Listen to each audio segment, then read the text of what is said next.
नाजरीन आदाब, मैं हूँ युसरा और आप देख रहे हैं एमएमसी न्यूज़ इंडिया। नाजरीन, अगर आपने अभी तक हमारे चैनल को सब्सक्राइब नहीं किया तो आज ही हमारे चैनल को सब्सक्राइब करें ताकि आप सच्ची और अच्छी खबरें सबसे पहले देख सकें। नाजरीन, हमारे साथ ख़ास बातचीत करने के लिए मौजूद हैं डॉक्टर मुमताज़ आलम रिजवी साहब। नाजरीन, आज हम उनसे कुछ ख़ास बातचीत करेंगे। मुमताज़ साहब, माइनॉरिटी मीडिया सेंटर में आपका बहुत बहुत खैर मकदम है। जी शुक्रिया। मुमताज़ साहब, मुफ्त बिजली का जो वादा असेंबली इलेक्शन के लिए किया जा रहा है, ये कितना कारगर साबित होगा, इसके बारे में आप क्या कहेंगे? देखिए, 2022 की तैयारी शुरू हो गई है और मुल्क के 5 सूबों में तकरीबन असेंबली इंतखाबात होंगे, जिनमें उत्तर प्रदेश, उत्तराखंड, पंजाब, मणिपुर और गोवा ये स्टेट हैं। और इसके बाद गुजरात में भी नवंबर 2022 के आसपास इंतखाबात होंगे। कुछ और रियासतें हैं, लेकिन इस वक्त जो असल स्टेट हैं, बड़ी स्टेट हैं, वो पंजाब, उत्तर प्रदेश और उत्तराखंड हैं, ख़ास तौर से यूपी। तो यहाँ पर बिजली के वायदे किए जा रहे हैं, ख़ास तौर से आम आदमी पार्टी की तरफ से। और जिस तरीके से दिल्ली में 200 यूनिट की बिजली मुफ्त दिए जाने का काम किया जा रहा है और उससे काफ़ी लोग मुतमईन भी हैं, ऐसा लगता है। और यही चीज़ इसी को, और स्कूल के बारे में भी ये कहा जाता है कि बड़ा अच्छा एक मॉडल स्कूल जो है सरकारी तैयार किए गए हैं। तो इसी चीज़ को वो उत्तर प्रदेश, उत्तराखंड और पंजाब में लेकर जा रहे हैं। अभी कल ही जो दिल्ली के वज़ीर आला है अरविंद केजरीवाल ने ऐलान किया है कि अगर हमारी उत्तराखंड में सरकार बनती है तो हम 300 यूनिट बिजली मुफ्त देंगे। इससे पहले पंजाब के लिए भी उन्होंने ये बात कही है। और उत्तर प्रदेश में अब अखिलेश यादव ने, जो कि समाजवादी पार्टी के चीफ हैं और उत्तर प्रदेश के साबिक वज़ीर आला रहे हैं, उन्होंने भी 300 यूनिट बिजली मुफ्त देने की बात कही है। तो एक तरीक़े से ये बिजली मुफ्त देने का, या और बहुत सारी चीज़ें इस तरीके से, कभी कभी आपने सुना होगा कि कोई गल्ला मुफ्त देने की बात करता है, कोई अनाज मुफ्त देने की बात करता है, और इस तरीके की चीज़ें कुछ अनाउंसमेंट होते हैं। बिजली असल में इस वक्त बहुत इम्पॉर्टेंट चीज़ बनी हुई है और बिजली के बिल बहुत आ रहे हैं लोगों के। तो ख़ास तौर से अगर यूपी में आप देखें तो गांव के लोगों के बिजली के बिल बहुत आ रहे हैं, जो कभी सोच नहीं सकते। तो उन्होंने तो बिजली इसलिए लगाया था कि चलिए इससे हमारी बचत होगी, लेकिन अब वो बचत के बजाय मुसीबत बिजली बनती जा रही लोगों के लिए, क्योंकि इतने बड़े बड़े बिल आ जाते हैं। मसलन जिनको मुफ्त अनाज गवर्नमेंट दे रही, उनके बिल 10,000 के आ रहे हैं। तो एक तरफ तो वो मुफ्त अनाज ले रहे हैं, यानी उनके पास खाने के लिए नहीं, तभी तो मुफ्त दे रही सरकार। तो एक तरफ मुफ्त अनाज और दूसरी तरफ बिजली का बोझ। तो ये एक बड़ा मसला है। देखिए, जिस तरीके से पेट्रोल की कीमत बढ़ गई, डीज़ल की कीमत बढ़ गई, सीएनजी पीएनजी की कीमत बढ़ गई, खाने की तेल की कीमत बढ़ गई, और दूसरी खुर्दनी अशिया जो हैं उनकी कीमतें बढ़ती जा रही हैं। ऐसे में अगर कोई सरकार किसी मुफ्त देने की बात कोई चीज़ की करे तो मैं समझता हूँ कि वो बहुत अहम हो जाता है। और बिजली इस वक्त जो है वो गाँव-गाँव, घर-घर यूज़ होती, इस्तेमाल की जाती है। तो अगर 300 यूनिट तक बिजली मुफ्त देने की बात की जा रही, तो मैं समझता हूँ कि ये एक अच्छा इशू बन सकता है। और इससे देखिए, वहाँ पंजाब में तो बीजेपी को कोई घबराहट नहीं, क्योंकि वहाँ उसका कुछ अब नहीं है। अकाली दल भी बीएसपी के साथ चली गई 3 ज़रई क़ानून के मामले में, और वहाँ पे कांग्रेस का मसला है। तो कांग्रेस भी अब कुछ इसी तरीके का प्रोग्राम बना रही है कि लोगों को राहत दी जाए। उत्तराखंड में ऐलान किया गया है, तो उत्तराखंड में भी बीजेपी के साथ साथ कांग्रेस को थोड़ा सा ख़तरा लाहक हो गया है, क्योंकि बीजेपी पूरी तरीके से उत्तराखंड में भी नाकाम है और वहाँ कांग्रेस की वापसी की बात कही जा रही है। तो ऐसे में अगर आम आदमी पार्टी जाती है वहाँ पे, मजबूती से लड़ती है, तो जाहिर है कि वो वोट जो है वो बीजेपी का नहीं बल्कि कांग्रेस का कटेगा। तो कांग्रेस वहाँ भी फ़िक्रमंद है। और यूपी में आपने देखा होगा कि अखिलेश यादव से अभी संजय सिंह मिले हैं, जो कि आम आदमी पार्टी के जनरल सेक्रेटरी हैं, मेंबर पार्लियामेंट हैं। तो वहाँ एक इत्तेहाद की बात भी चल रही है। तो दिल्ली मॉडल जो है वो यूपी में जाएगा, और अखिलेश यादव के साथ अगर आम आदमी पार्टी जुड़ती है, कुछ और पार्टियाँ इस तरीके की जुड़ती हैं, तो एक अच्छी फ़ाइट हो सकती है। और मैं समझता हूँ कि ये इशू जो है और ये वादा जो है कारगर साबित हो सकता है। हालांकि बड़े बड़े वादे इस मुल्क में हमने देखे कि सबकी झोली में 15 लाख आएंगे, ये वादा किया गया, अच्छे दिन आएंगे का वादा किया गया, सबका साथ सबका विकास का वादा किया गया, और बड़े बड़े ऐसे लुभावने वादे। खुद दिल्ली में केजरीवाल ने फ्री वाईफाई का वादा किया था, कहाँ है वाईफाई, कहाँ क्या है, कुछ आज पता ही नहीं है।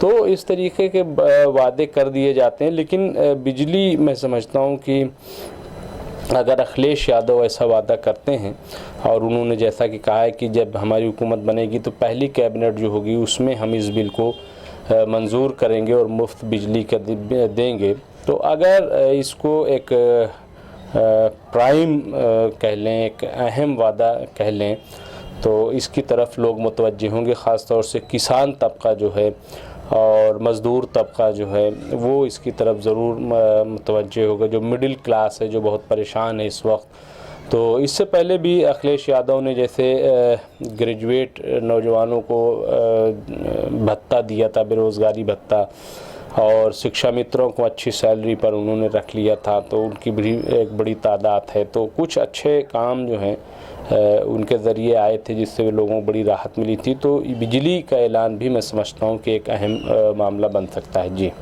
मुमताज़ साहब, जिस तरह यूपी में माहौल पैदा किया जा रहा है, क्या हुकूमत की नाकामी को छुपाने की कोशिश की जा रही है? देखिए बिल्कुल, क्योंकि जो अपोजिशन पार्टी हैं, चाहे वो समाजवादी हो, कांग्रेस हो या बीएसपी हो या और इस किस्म की पार्टियां हैं, वो मुस्तकिल जो है वो हुकूमत की नाकामी की बात कर रही हैं। चाहे वो डर से करें, थोड़ा से कम बोलें, बच के बोलें, लेकिन यही है कि हुकूमत नाकाम है।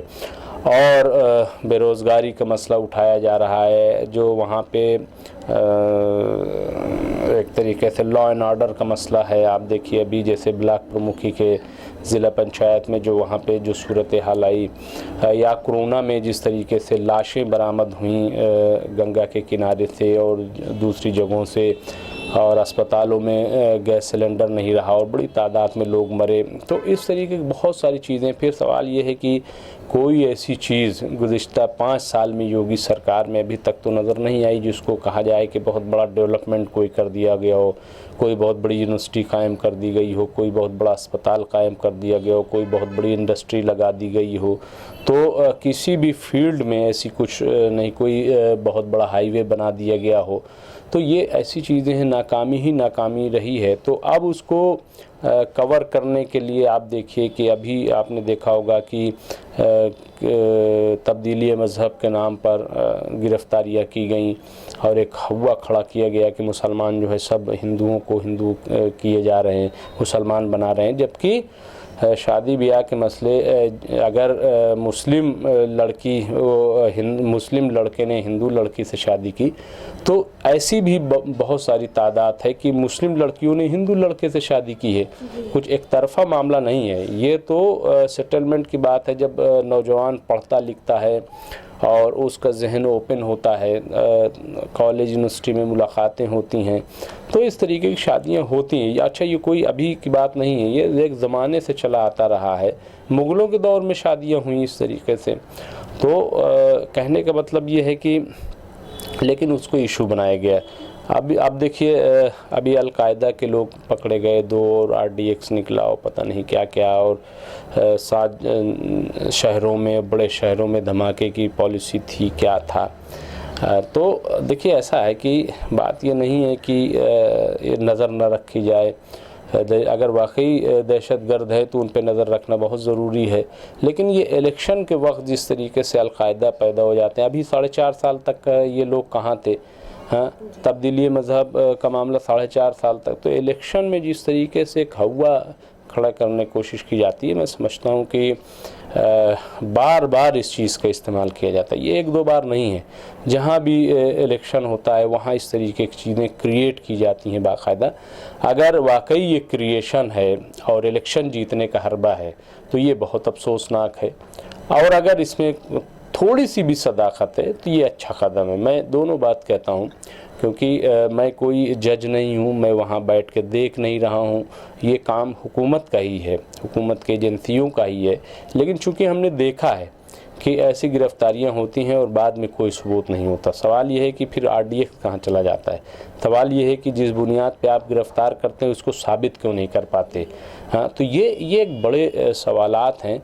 तो इसलिए ये लगता है कि सब इलेक्शन में कामयाबी हासिल करने के लिए, जहाँ इलेक्शन ख़त्म हो जाएगी ये चीज़ें ख़त्म हो जाएंगी। जी मुमताज़ साहब, आपको नहीं लगता हुकूमत संजीदा नहीं होती? जो मसाइल हैं हिंदुस्तान में इस वक्त, गैर ज़रूरी मसाइल पर हमेशा बात होती रहती है। हाँ, ये बिल्कुल सही बात है कि जो असल जो मसला है बिजली का, कि कैसे लोगों को सस्ती बिजली मिले। असल मसला है पानी का, कि कैसे लोगों को साफ़ सुथरा पानी मिले कि जिसकी वजह से बीमारी हो रही। असल मसला है रोज़गार का, कि लोगों को कैसे ज़्यादा से ज़्यादा रोज़गार मिले, कि जब कोरोना के हालात में शहर से भी बड़े पैमाने पर मज़दूर गांव चले गए हैं। तो ये बहुत सारे असल मसला है। आर्थिक जो हमारी व्यवस्था है वो जो चरमरा गई है, इक़्तिसादी सूरत हाल बहरान का शिकार हो गई, वो असल मसला है। असल मसला तालीम का है, कि कैसे हम इंटरनेशनली सतह पर हमारे बच्चे जो हैं वो बड़े पैमाने पर जाएं और दुनिया में एक नाम रोशन करें। स्पोर्ट्स बहुत इम्पॉर्टेंट है, देखिए कि जिसकी तरफ बहुत कम तवज्जो दी जाती है। यूपी में बड़े बड़े टैलेंट हैं, लेकिन जो स्पोर्ट्स कॉम्प्लेक्स यूपी में बनने चाहिए थे वो कहाँ हैं? हमें तो दूर दूर तक नज़र नहीं आते हैं, और जो हैं उनकी हालत बहुत खस्ता है। लोगों को सही से मिलता, अगर क्रिकेट की बात कर लें तो एक क्रिकेट ही है, वरना और जो टैलेंट हैं वो कहाँ हैं? उनके लिए क्या इंतज़ामात किए गए, इस पर कोई तवज्जो नहीं देता। जबकि दुनिया में बड़े बड़े जो मुल्क हैं वो स्पोर्ट्स पे बहुत तवज्जो देते हैं, एथलीट पे बहुत तवज्जो देते हैं, खेल कूद पर बहुत तवज्जो देते हैं, उससे जहन भी बहुत वसी होता है, उस पर कोई तवज्जो नहीं है। तो उसकी वजह यही है कि हमारी सारी तवानाई जो है वो मजहबी तसादुम में, नफ़रत में, इसमें चली जाती है। हम इंसान की रक्षा नहीं करते, हम गौ रक्षा के नाम पर झगड़ा करते हैं। हाँ, तो ये ऐसी चीज़ें हैं जिसमें कौम को उलझाया भी जा रहा है, क्योंकि इनको कवर अप कर लिया जाता है। जैसे ही आप राम मंदिर की बात करते हैं, जैसे ही आप गौ रक्षा की बात करते हैं, जैसे ही आप जो है वो हिंदू मुस्लिम की बात करते हैं, तो उसमें जो है वो जैसे चंद्र ग्रहण नहीं लग जाता है कि अगर चांद बहुत अच्छी रोशनी दे रहा है लेकिन उस पर अचानक जो है वो ग्रहण लग जाता है तो अंधेरा हो जाता है। कई बार सूरज तक पे ग्रहण लग जाता है और तारीकी छा जाती है। तो ये ग्रहण लगाने का काम करते हैं, और ग्रहण कितना ख़तरनाक होता है वो हम सबको पता है। तो इस चीज़ को आवाम को समझना पड़ेगा, आवाम को, कि वो जज्बाती इशूज़ से अपने आप को अलग करे। एक बार जज्बाती इशूज़ पर वोट न दें, हाँ, और मुद्दों पर वोट दें। एक बार ऐसा कर लें तो सबके अक्ल ठिकाने आ जाएगी। लेकिन उनको लगता है कि काम से तो वोट मिलता नहीं है, हाँ, क्योंकि काम से वोट मिलता तो फिर 2017 में अखिलेश ही जीत जाते, क्योंकि वो तो बार बार बता रहे थे कि मैंने ये किया ये किया ये किया। तो अब पार्टियों को लगता है कि काम उम से मिलता नहीं वोट मिलता है ज़ात पात से, मजहबी मुनाफरत से, हिंदू मुस्लिम से, कम्युनलिज़म से। तो इसीलिए इन इशू को उठाया जाता है। लेकिन जब हम बेदार हो जाएंगे और मुद्दों पर जब हम वोट करने लगेंगे, जब हम अपनी नई नस्लों के मुस्तकबिल को लेकर वोट करने लगेंगे, और जब हम हिंदू मुस्लिम को अलग रख करके और सही इशू पर वोट करने लगेंगे, तो ये चीज़ें अपने आप ख़त्म हो जाएंगी। जी मुमताज़ साहब, बहुत बहुत शुक्रिया। जी शुक्रिया। नाजरीन, आज हमारे साथ ख़ास बातचीत करने के लिए मौजूद थे डॉक्टर मुमताज़ आलम रिजवी साहब। तो नाजरीन, हम फिर हाजिर होंगे कुछ बड़ी खबरों के साथ। तब तक के लिए हमें दीजिए इजाज़त और देखते रहिए MMC न्यूज़ इंडिया, और हमारे चैनल को ज़्यादा से ज़्यादा सब्सक्राइब कीजिए। शुक्रिया। खुदा हाफिज़।